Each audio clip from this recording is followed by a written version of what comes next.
नमस्कार.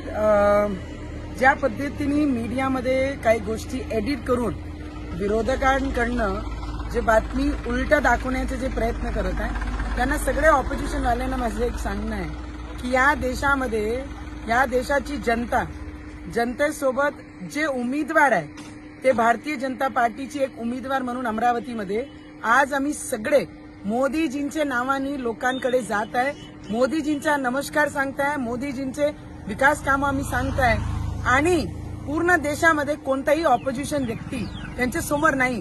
तो मोदीजींची हवा हे होती आहे आणि भविष्यात सुद्धा राहणार आहे. देशाची प्रगतीसाठी हे मोदीजी आवश्यक आहे आणि अबकी बार 400 पार आणि मोदीजी परत एकदा 2024 मध्ये हे आमच्या देशाचे प्रधानमंत्री होणार आहे. त्याच्याच सोबत आमचे आदरणीय प्रदेश अध्यक्ष बावनकुळे साहेब जे आमचे नेते आहे त्यांच्याबद्दल ना सांगताना अशा पद्धतीने एडिट करून ते विरोधक काही ना काही काम करण्याचं हा पूर्ण प्रयत्न करत आहे. मला त्यांना एकच सांगणं आहे की आमचे बावनकुळे साहेब हे आमचे नेते आहे आणि मी जे बोलली होती ते अचलपूर मतदारसंघाचे जे आमदारांनी माझ्यावर, रवीजीवर आणि माझ्या मुलांवर जे बोलले होते मी हे शब्द त्यांच्यासाठी वापरला होता.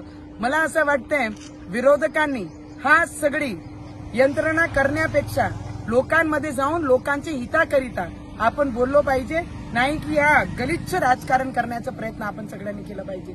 आम्ही भारतीय जनता पार्टीचे कार्यकर्ता जे उमेदवार आहे मोदीजींचे नावानी मतं प्रत्येक ठिकाणी जाऊन मागताय की देशाच्या विकासाकरिता मोदीजींना मतदान करा, देशाच्या हिताकरिता मोदीजींना मतदान करा.